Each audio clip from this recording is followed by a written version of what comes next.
Good evening, community. It's a great pleasure to reach out to you once again to spend the next few minutes sharing stories of terror, ghost stories, apparitions, and demons. Experiences with the supernatural. So without further ado, let's delve into the following stories. And please be very careful these days more than ever. You, yes you, who are listening to us and still resist believing a little, you could become the protagonist of your own tale of the night.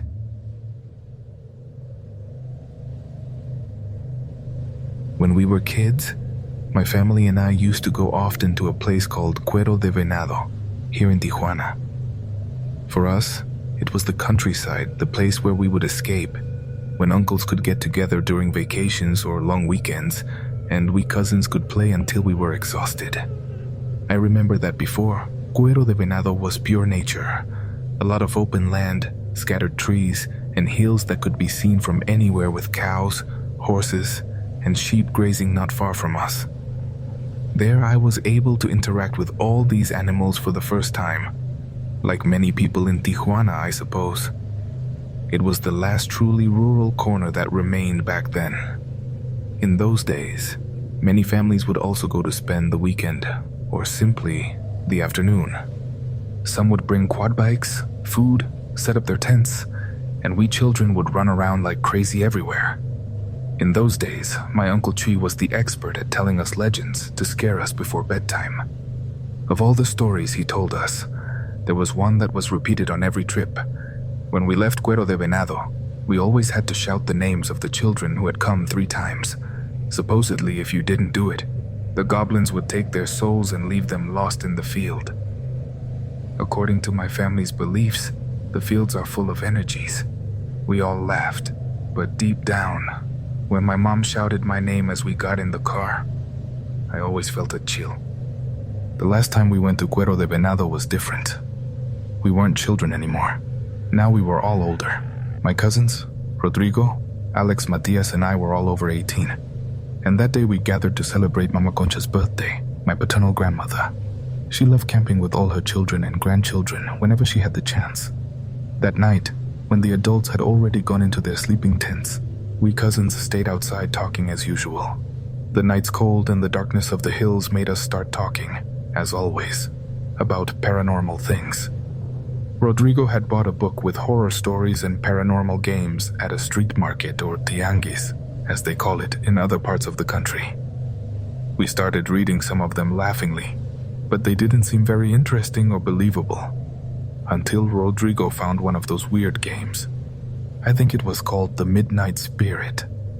I don't remember the exact rules, but the idea was that if you followed certain steps, you could summon some kind of entity. You have to write your name on a piece of paper, light a candle, knock on a door a certain number of times before midnight, and make sure it stays lit. If the candle goes out, then that thing could find you. And of course, it sounded like nonsense, something taken from a story to scare children.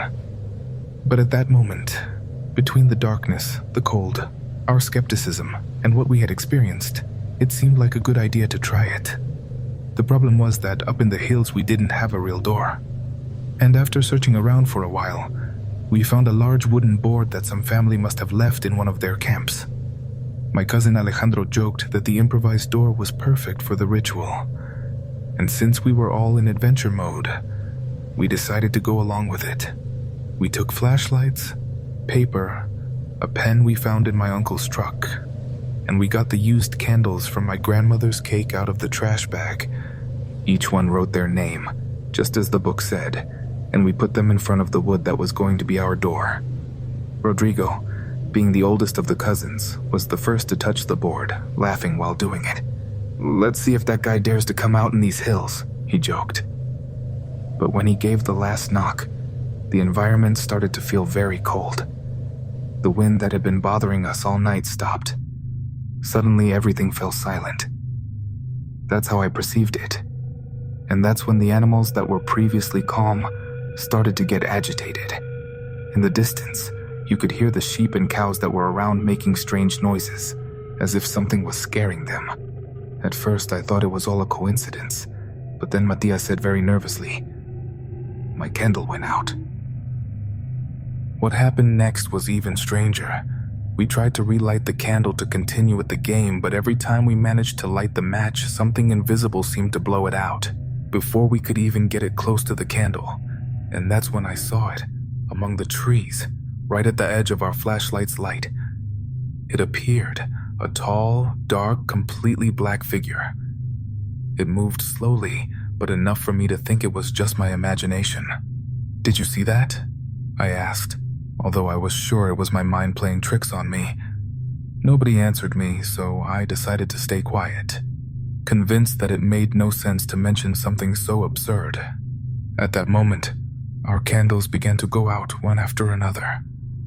Fear hit us all at the same time. It wasn't something we said out loud, but suddenly we started running. We didn't look back. We didn't scream.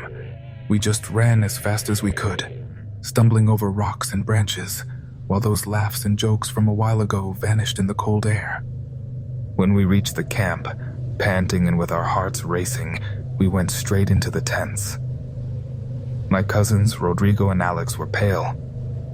At first I didn't want to say anything about what I saw, but then Alejandro, with eyes wide open, said, "That thing? You saw it, right? It was huge." Rodrigo nodded with trembling hands. At that moment, the blood rushed to my head because I realized it wasn't just my mind playing tricks on me, that it was real, that they had seen it too. Since we made a lot of noise when we came running to the camping tent, we ended up waking up the whole family. My mom and my uncles came out furious. We got one of those scoldings you don't easily forget. They didn't know why we were so upset, but in their minds, we were either playing pranks or some troublemaker in the hills was chasing us because of our fault. That last time in Cuero de Venado left us all with a feeling that we wouldn't be able to escape from what we saw there. We never tried to summon anything again, and over time we stopped talking about what happened that night. Little by little, we also stopped going to the countryside. Cuero de Venado, which used to be our family escape, started to fill up with estates and houses, and the space for camping and riding motorcycles has reduced so much that it no longer makes sense to go. But although the practical reasons were enough not to return, sometimes I feel there was something more. Even today, like every night when I'm alone, I occasionally feel that same chill, as if something invisible were watching me. None of us ever saw that figure in the hills again, but somehow the feeling that it's still following us, that it's there in the darkness, never completely went away.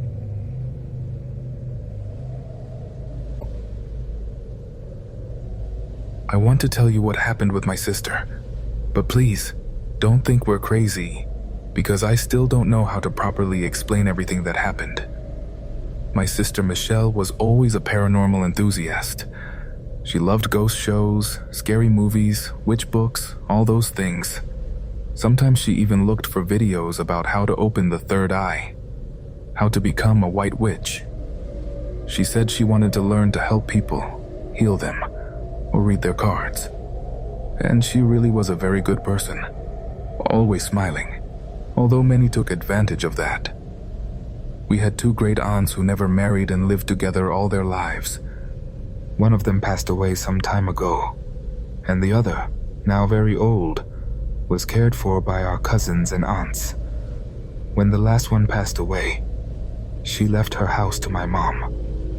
For us, it was a blessing because we had always lived in rented houses, and this house was an opportunity to have something of our own. One day we all went to clean the house so we could move in. It wasn't very big, but to us it seemed huge compared to the houses we had rented. When we entered my deceased aunt's room, we first noticed something very strange. On the wall, behind the bed and inside the closet, there were symbols drawn with a marker.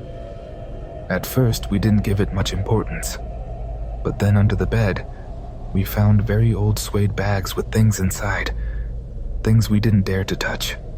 We took everything out with gloves, using the broom as if we didn't want to even brush those things with our skin. There were also lots of books on the bookshelf, many about witchcraft, but we didn't know what to do with them. so my sister decided to throw them away. Or at least, that's what we thought. Later I found out that she had taken some of those books out of the trash and had kept them without anyone knowing. My parents were very nervous about everything that was in that room. We knew well the rumors that there were witches in the family, but we never believed that my aunt was one of them, least of all Aunt Virginia, who was always very kind to everyone. In fact, she was one of those old ladies who spent all their time in church. We painted that room, covering the symbols and throwing away all the furniture. Nobody wanted to sleep there, except my sister. She looked strange, excited, as if she couldn't wait to move in. Although at that moment, I associated it with the fact that we would finally each have our own room, something we had always dreamed of. It's one of those things you don't understand if you haven't had to share a room with your sisters. Shortly after, Michelle started doing strange things. She bought tarot cards and would read them for me and my friends, for anyone who would let her. But what worried us most was her behavior. A few weeks passed in that house, and she wasn't the same anymore. She was more distant, rude, always locked in her room. She didn't even go out with her friends anymore. The few she had left, that is. At night I would hear her talking alone in her room, although I always thought she was talking on her cell phone with her friends. One day she told me she dreamed that one of our cousins would die. And believe me, Uriel, that left me frozen because a few weeks later, in the early morning, they called us to tell us that precisely that cousin had just died in a car accident. The most terrifying thing was when I turned to look at my sister. I still remember it well, and it makes me feel very uncomfortable. It scares me a lot. My sister had a small smile on her face, as if she were proud. You have no idea how scared I was to see her like that. The whole house started to change. The environment suddenly became heavy. My parents fought more than usual, and our little dog Blue didn't want to come inside anymore. She stayed outside, and if we tried to bring her in, she would become aggressive. My mom's birds also died, and yellow worms started appearing all over the house, even in the bathrooms. No matter how much we cleaned, more would always appear. The last straw was one night when I heard my sister screaming in her room.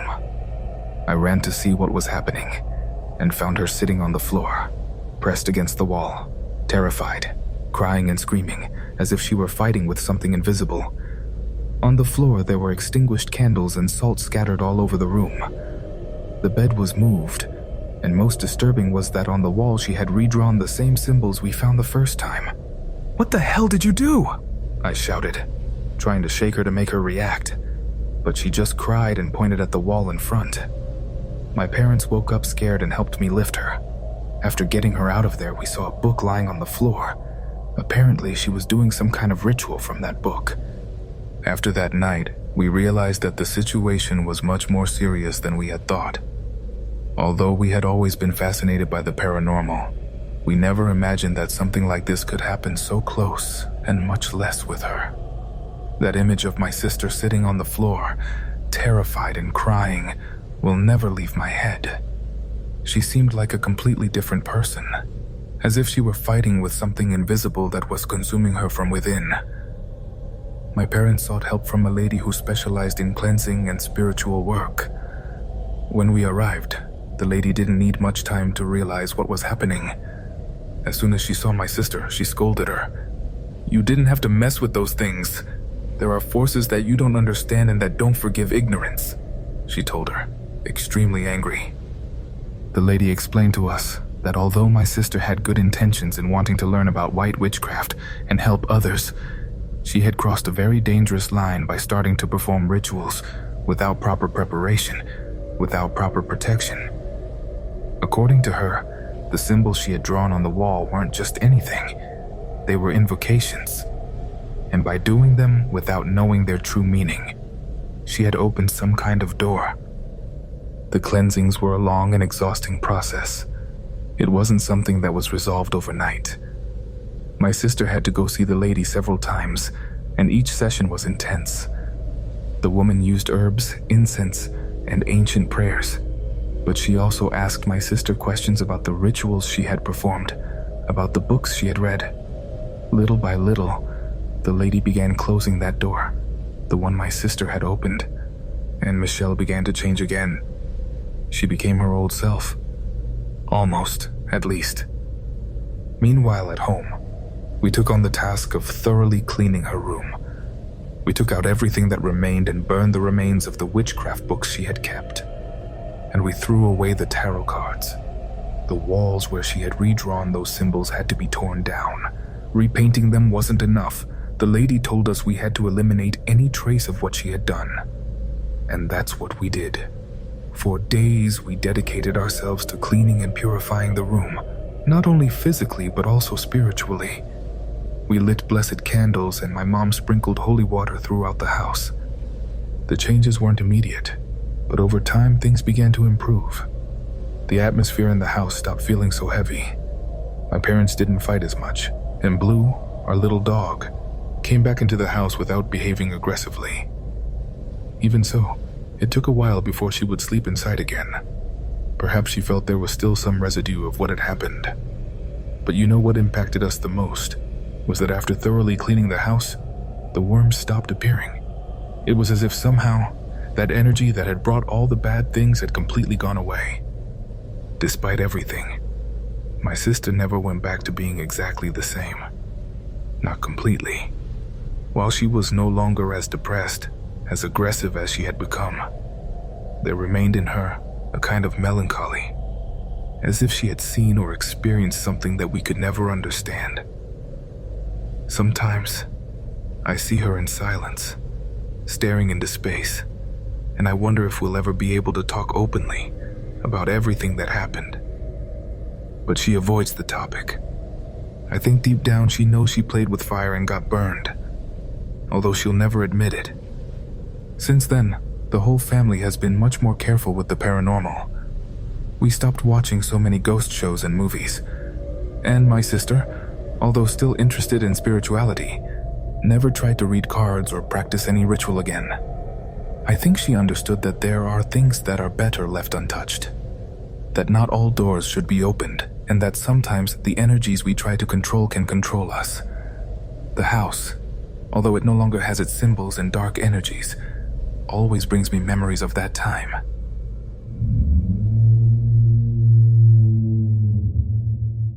Community. Before continuing with the next story, I want to take this opportunity to thank you for being here, accompanying us on this journey into the deepest unknown. Thank you for everything, really. Thank you for trusting in this project. My name is Uriel Reyes, and now prepare yourself for one more story tonight.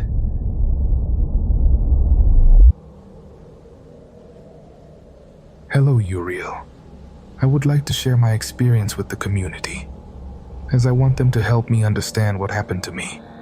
You see, a few months ago I started to feel every night before going to sleep that something was lying down next to me, and it didn't fail a single night. I could tell it was someone tall. I'm 5'7", and that thing was at least 6 inches taller than me, according to my calculations. I knew this also because the mattress where I slept would sink, just like when someone sits on the bed and their weight compresses it. That's how I felt that presence settling beside me. Very heavy.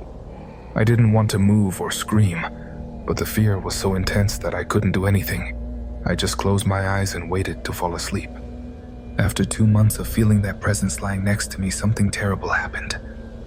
One night I didn't feel like it arrived as usual. I thought I would finally have a peaceful night. It didn't come to sit down. It didn't lie down.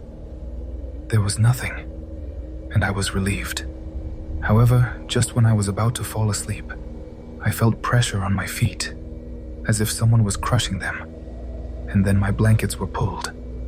That same thing that was crushing my feet let go, and then heavy things started being thrown at me, as if they were books or shoes.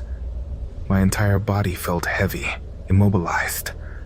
I wanted to open my eyes, but I was too scared. I tried to turn on the light, but I couldn't move, as if something was hugging me, holding me. When I finally managed to turn on my room light, I didn't see anything.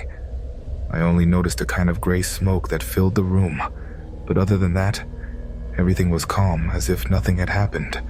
I thought that maybe it had just been irrational fear. So I decided to try to sleep again, although this time with the light on. I remember lying face down and closing my eyes. Right at that moment, I felt something lying down on my back, and I instantly fell into a deep sleep. When I opened my eyes, the lights were off, but I took it as normal since I felt I was dreaming. It seemed to be a lucid dream. I got up from the bed, left my room, and went to the living room. There's a couch in front of the television, and I sat there, staring at the screen that only emitted a white light. Suddenly, I noticed there was a child next to me. He was looking at me. The strange thing was that he had no eyes, just two dark holes where they should have been. I got scared and looked around. Suddenly, I found myself in a completely dark room. The only visible thing was the television that didn't illuminate much. Around me, in the middle of that darkness, I saw many pairs of eyes watching me. I didn't know what to do. I ran towards the door, and at that instant I woke up, and I remember well that when I did, it was 3:18 in the morning. From that moment on, I couldn't go back to sleep until one of my brothers got up and came to see me.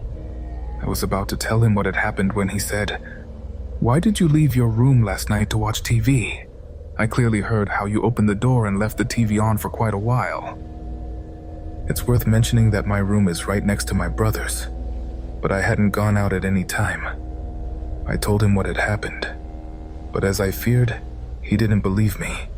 I also told my mom, but she didn't believe me either.